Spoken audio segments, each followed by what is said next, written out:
All right, let's dive right into it. Welcome to today's Explainer. We've got a really fascinating piece of source material to unpack today.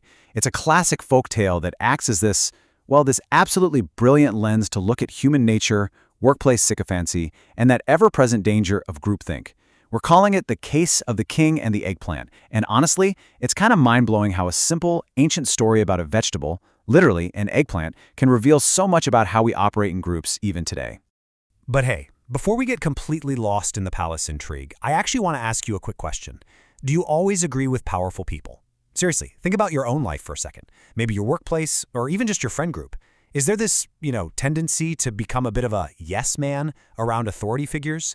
It's okay. It's a completely natural human instinct to want to align with power. And as we're going to see in this story, it's definitely not a new phenomenon. So, to really wrap our heads around this dynamic, our source material sets up this grand, sweeping scene. We're transported straight to the palace of King Krishnadevaraya. Just imagine this magnificent, super elaborate feast being hosted. And out of all the rich, incredible dishes served to the royal court that day, one totally unexpected item ends up taking center stage. Yep, an exceptionally delicious, perfectly cooked eggplant curry. Which brings us to a really pivotal moment. The king takes one single bite, and he just enthusiastically declares, "Wow, eggplant is the king of vegetables. There is no vegetable tastier than this." I mean, he is genuinely thrilled. And with this grand, over-the-top statement, the king establishes a very high, very positive baseline for the rest of our narrative. So what do you think happens next? Well, the courtiers, hearing the king's absolute delight, immediately start nodding in agreement. There isn't a single second of hesitation from anyone in that room. Even the famously witty and highly intelligent advisor Tenali Rama jumps right on the bandwagon, adding, "Absolutely, there's nothing like eggplant." The entire court instantly, and I mean seamlessly, aligns with the king's enthusiastic opinion. Okay, fast forward a few days. By sheer coincidence, the exact same eggplant curry is served at the palace once again. But wait for it, this time we have a major narrative reversal. The dish is cooked incredibly poorly. The once-beloved eggplant curry is, frankly, a complete and utter culinary disaster. Naturally, the king takes a bite of this ruined dish. And boy, does the tone shift dramatically. He is harshly disappointed.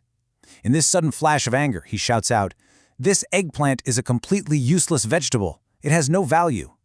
It's this extreme reaction of utter disgust, literally a complete 180-degree turn from the previous feast.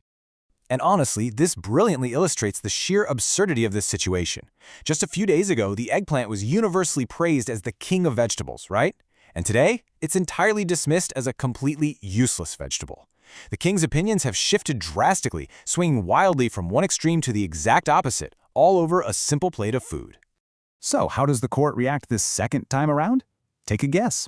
Yep, once again, they completely flip their stance just to match the king's new, stormy mood. The courtiers are rapidly nodding along with his anger and disgust. And Tenali Rama, he simply chimes in with, "True, it's a very bad vegetable.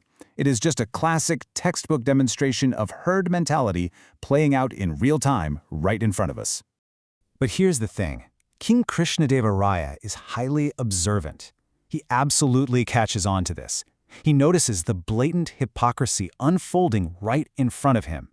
And the crucial point here is how he addresses it. He directly challenges his favorite, most trusted courtier.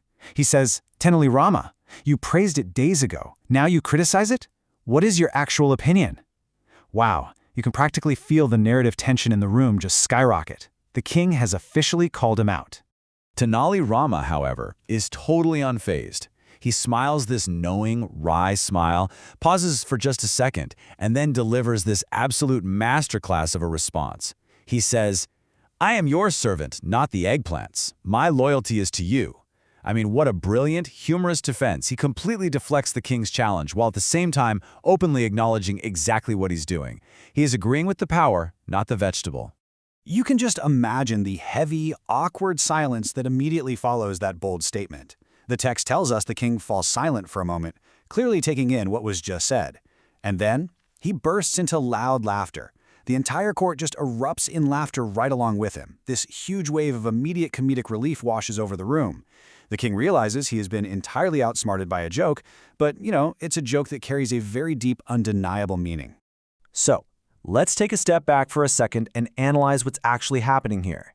This is where our explainer really gets to the psychological core of the source material. Why did the king laugh? Well, it's because he recognized a profound truth about human nature. He saw clearly that people, yes, even his most trusted courtiers, often hide their true, independent opinions. It is simply easier and honestly far safer to blindly flow with the views of a powerful person rather than, stand apart and risk disagreement.